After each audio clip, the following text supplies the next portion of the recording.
My name is Brody Saravelli. I am a fan of culture from Australia. A few months ago, my Mexican friend Angel invited me to go and explore his hometown with him. He was so proud of his hometown and was particularly proud of the beautiful scenery and cultural heritage. Out of curiosity, I decided to explore his city, Oaxaca, on Google Maps.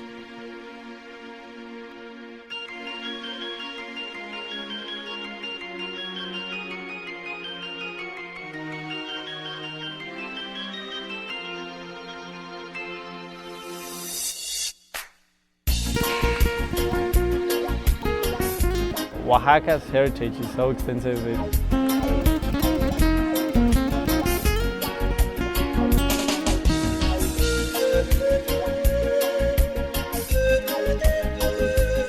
I say it's a lifetime to know Oaxaca's heritage.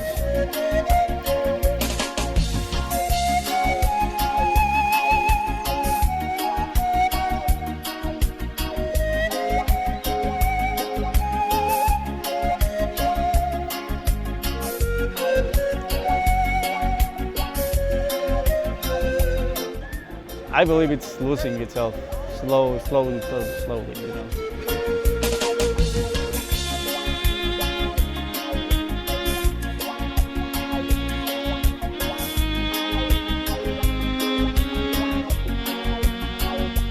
I think they have to be proud of what they are.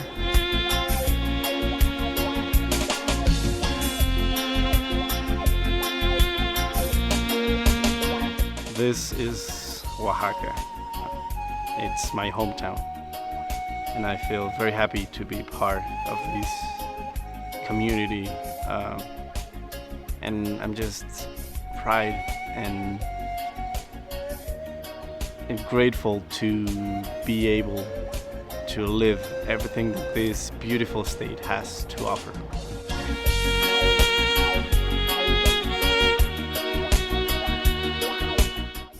Angel took me to the mask shop to display the vast collection of beautiful and interesting artifacts. The mask making in this country has existed for thousands of years, going back to the arrival of the Spaniards to the region. The masks are used for traditional dances and ceremonies in Mexico. We had the opportunity to sit down with the owner of this particular shop for an interview.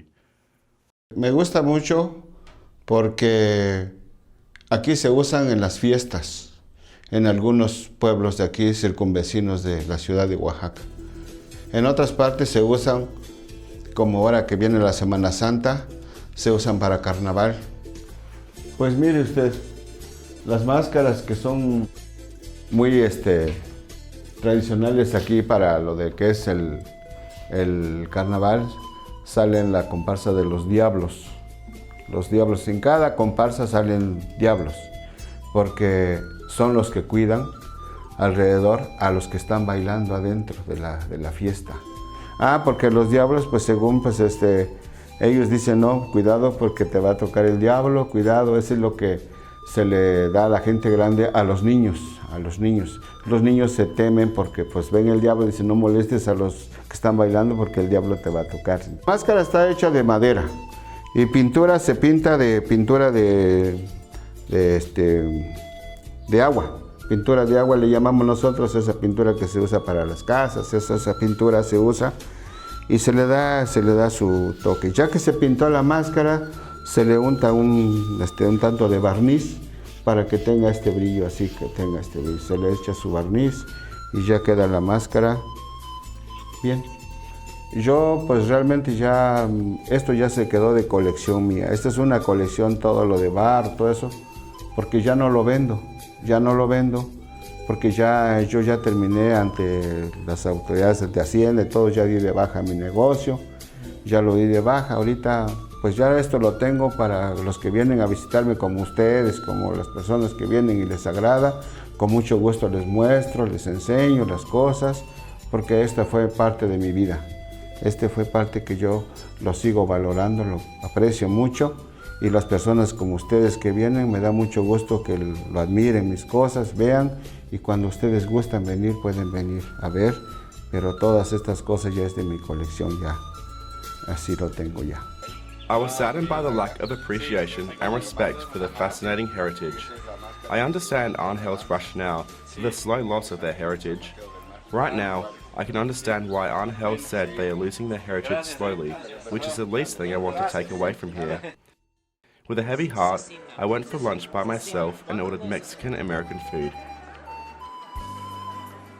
Trust me, ordering food with other languages is fun. The delicious food reminded me that Oaxaca is also famous for its variety food selections. One of the most important would be chocolate.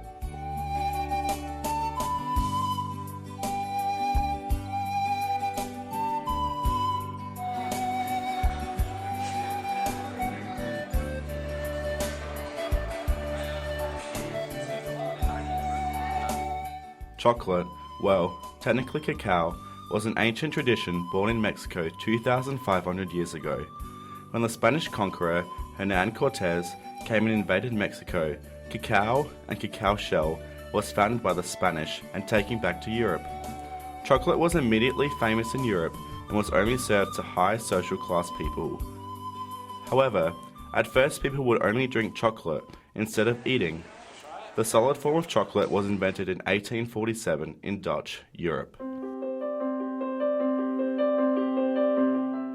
Francesco is an Italian who came across Mayordomo during his time at the Salon d'un Chocolat in Paris, and from there he came to Oaxaca to work for Mayordomo 20 years ago. He runs the chocolate shop and has said he loves this place and would like to stay. Right now, he's helping to preserve the Oaxacan heritage. La tradición aquí en Oaxaca es que las personas se llevan las moliendas de forma tradicional, así como se llama el chocolate en pasta. ¿Sí? Normalmente lo que nosotros conocemos es el chocolate en tablilla o en barra. La gente se lo lleva así en su casa, en pasta, y en su casa hace sus bolitas o hace sus tablillas y lo guarda en un frasco. Ahí cuando lo necesita lo agarran y lo preparan con leche o con agua. Pero la tradición más original y más auténtica de Oaxaca es el chocolate en pasta, o las moliendas como se llaman. Mire, la importancia que tiene el conocimiento de tomar un buen chocolate es algo fundamental. El chocolate donde quiera, en cualquier parte del mundo, hay chocolate. ¿Sí? Pero no muchos saben el verdadero proceso, cómo se hace un chocolate. A raíz de eso que pasa, yo cualquier chocolate que como me sabe igual. Porque los chocolates de hoy no están hechos con cacao, están hechos con manteca de cacao, con cocoa, con aceite de coco, con grasa de coco y con saborizantes sabor chocolate. Más no realmente con el cacao como ustedes lo ven, como nosotros lo procesamos. Entonces eso te hace ver las cosas de otra forma. ¿Sí? Si tú vas y que compras cualquier otro tipo de chocolate de la competencia o de diferentes competencias, que sean las famosas golosinas, todo tiene el mismo sabor. Pero mucha gente, cuando viene aquí y toma el verdadero chocolate, muchos ni saben cómo está hecho el cacao, ¿no? Nada más conocen el producto ya acabado, que es la barra de chocolate. After interviewing Francesco, I realized that I worried too much about the decline of the Oaxacan heritage. Although you can see that people here are more interested in modern city life, it doesn't mean they'll abandon their culture. People are always curious about new things that they have never experienced, and as the globalization increases, the younger generation will have more chances to learn and know the other parts of the world. But when the younger generations learn and bring new elements back to Oaxaca, they will mix their culture with the other culture and develop their heritage even further in the 21st century. Authenticity is always good, but it doesn't mean we all should be closed-minded and refuse to learn things from others. I believe the younger generation will continue to preserve and develop their cultural heritage, and that is why I call it the continuing cultural heritage.